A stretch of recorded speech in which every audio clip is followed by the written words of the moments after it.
جناب رسول اللہ صلی اللہ علیہ وسلم نے صحابہ اکرام کو ایک واقعہ سنایا آئے، وہ واقعہ جس کو سن کر صحابہ کی چیخ نکل گئی۔ مسجد نبوی میں بیٹھے صحابہ کے آنکھ سے اتنے آنسو گرے کہ مسجد کا صحن بھر گیا، اتنا روئے اس واقعہ کو سننے کے بعد۔ میں چاہتا ہوں آپ کو سنا دوں، بخاری شریف کے اندر یہ واقعہ موجود ہے، اور ان لوگوں کو اس سے عبرت حاصل کرنی چاہیے جو لوگ اپنا پچھلا دن بھول جاتے ہیں۔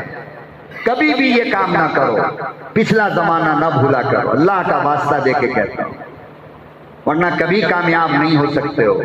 کامیابی چاہتے ہو تو جھوپڑی کو یاد رکھو، وہ غربت کا زمانہ یاد رکھو، وہ ایک روٹی میں 4 بھائی بہن جو کھایا کرتے تھے، ایک ایک ٹکڑا، اس دن کو نہ بھولو۔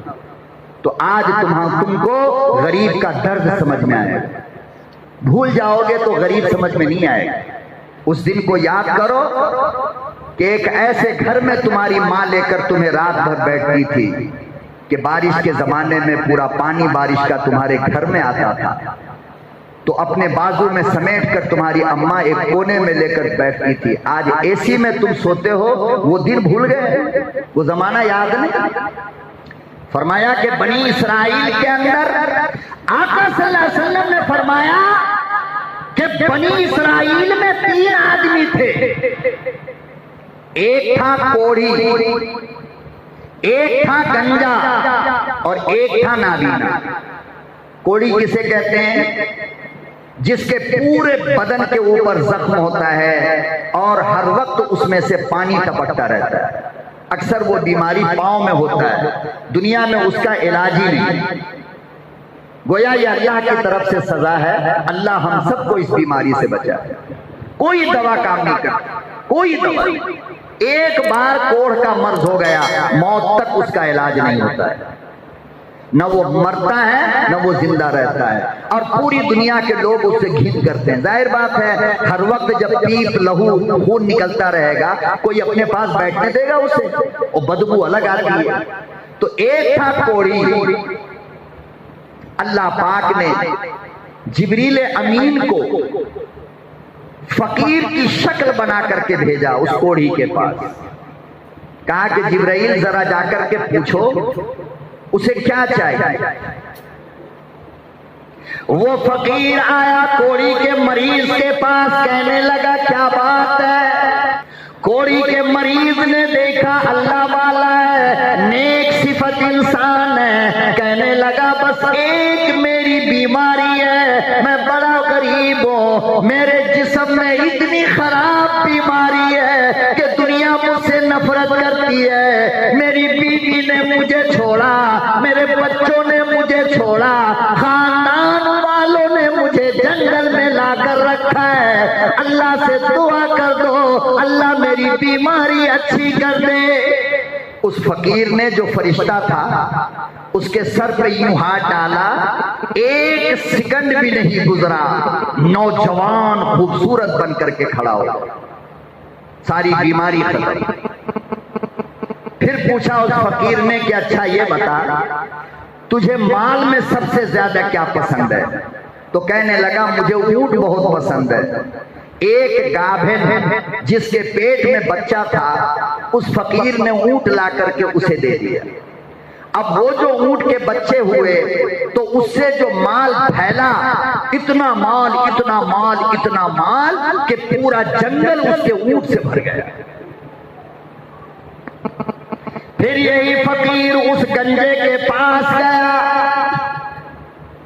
سر میں بال نہیں، پورا سر زخم سے بھرا ہے۔ اس فقیر نے کہا کیا مصیبت ہے، کیا پریشانی ہے؟ وہ کہنے لگا میں مادر ذات گنجا ہوں، ایسا کی دعا کر دو کہ اللہ میرے سر میں بال پیدا کرے۔ اس فقیر نے یوں ہاتھ پھیرا، بال آ گیا۔ تجھے مال میں کیا پسند ہے؟ کہنے لگا مجھے گائے بہت پیاری لگتی ہے۔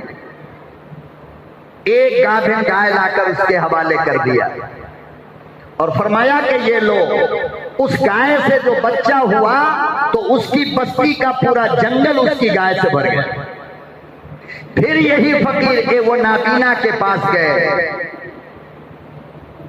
اور نابینا کے پاس جا کر کہنے لگے او اللہ والے کیا مصیبت ہے، کیا پریشانی ہے؟ نابینا کہنے لگا اللہ والے اللہ نے ساری نعمتیں عطا فرمائی، زبان عطا فرمایا، ہاتھ پاؤں میں طاقت عطا فرمائی، دل میں دھڑکن عطا فرمایا، مگر دنیا دیکھ نہیں پاتا ہوں، دنیا دیکھنے سے محروم ہوں، دعا کر دو۔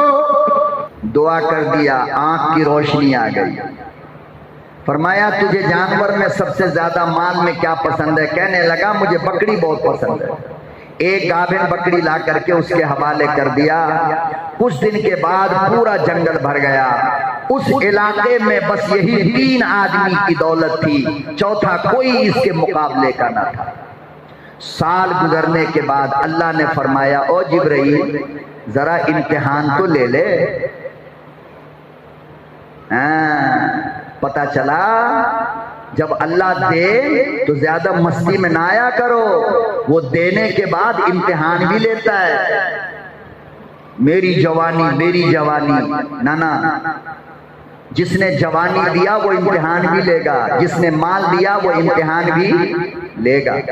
جبریل امین اب پھر دوسرا فقیر بن کر دوسرے فقیر کی شکل میں سب سے پہلے اس کوڑھی کے مرض کے پاس آئے، جس کو کوڑ کا مرض۔ وہ فقیر آ کر کہنے لگا او اللہ والے، او سیٹھ صاحب، او مال والے، تم بڑے غریب تھے، بڑے محتاج تھے، بیمار تھے، بڑی خطرناک بیماری تمہیں لگی تھی، تم روٹی کو ترسا کرتے تھے۔ اللہ نے اپنا فضل کیا، اللہ نے اپنا کرم کیا، تمہاری بیماری بھی ٹھیک کر دیا، تمہیں دولت بھی عطا فرمائی۔ وہ کہنے لگا چلا جا، جھوٹ بولتا ہے، میں کب بیمار جی، مجھے کب بیماری، پاگل ہے کیا؟ اور رہا معاملہ اس دولت کا، تو میں تو جب دنیا میں آیا تو یہ میرے پردادا کے زمانے کی دولت ہے، مجھے کون سا بعد میں میرے اللہ نے دولت دیا؟ اس فقیر نے کہا کہ اچھی بات ہے اگر میں جھوٹ بولتا ہوں تو اللہ پھر تجھے ویسا ہی کر دے جیسا تو پہلے تھا۔ حدیث میں آتا ہے کہ 1 سیکنڈ میں پورے جنگل کا جانور مر گیا اور یہ پھر کوڑ کی بیماری میں پڑ گیا۔ گنجے کے پاس گیا، کہنے لگا تیرے سر میں بال نہ تھے، اللہ پاک نے تجھے بال عطا فرمایا، اللہ نے تجھے گائے کی مال کی دولت عطا فرمائی۔ وہ گنجا کہنے لگا تو جھوٹ بولتا ہے، میں پہلے سے بیمار نہ تھا، میں پہلے سے مال والا ہوں۔ فرشتے نے کہا اگر تو جھوٹ بولتا ہے اللہ تجھے ویسا کر دے جیسے پہلے تھا۔ سارا جانور مر گیا، یار پھر سر کھجانے لگا، بال غائب۔ لئن شکرتم لازیدنکم، میرے بندو اگر میری نعمت کا شکر کرو گے تو میں اور دوں گا، انکار کرو گے تو مار دوں گا، بچو گے نہیں۔ نابینا کے پاس گئے، یہی فقیر نابینا کے پاس جا کر کہنے لگے اللہ پاک نے آپ کو آنکھ کی روشنی عطا فرمائی، بینائی عطا فرمائی، آپ نابینا تھے، آپ غریب تھے، آپ فقیر تھے، محتاج تھے۔ نابینا کہنے لگا ہاں اللہ والا تو سچ بولتا ہے، یہ ساری دولت، یہ ساری نعمت میرے اللہ کی ہے، یہ آنکھ کی روشنی میرے اللہ کی ہے، تیری مرضی، تو جو چاہے لے لے، تو جو چاہے لے لے، یہ سب میرے اللہ نے دیا۔ فرشتے نے اپنا چہرہ کھولا اور فرمایا مجھے اس کی کیا ضرورت ہے، میں تو اللہ کا فرشتہ ہوں، تم تینوں کی آزمائش کے لیے مجھے رب نے بھیجا تھا۔ حدیث میں آتا ہے کہ گنجے کی پوری گائے اللہ نے یہاں بھیجا، کوڑھی کی پورے اونٹ اللہ نے یہاں بھیجا، اور لکھا ہے کہ 7 نسل تک اللہ نے اس نابینا کے مال کی حفاظت فرمائی۔ اس لیے مال کا شکر ادا کیا کرو، اللہ نے جو عطا فرمایا ہے ناشکری مت کرو۔ زکوٰۃ تو کسی حالت میں بھی آپ کو ادا کرنا ہے، زکوٰۃ نہیں دو گے طرح طرح کی بیماری اور مصیبت میں اللہ مبتلا کر دے گا۔ اللہ ہم سب کو زکوٰۃ ادا کرنے کی توفیق عطا فرمائے۔ وآخر دعوانا ان الحمد للہ رب العالمین۔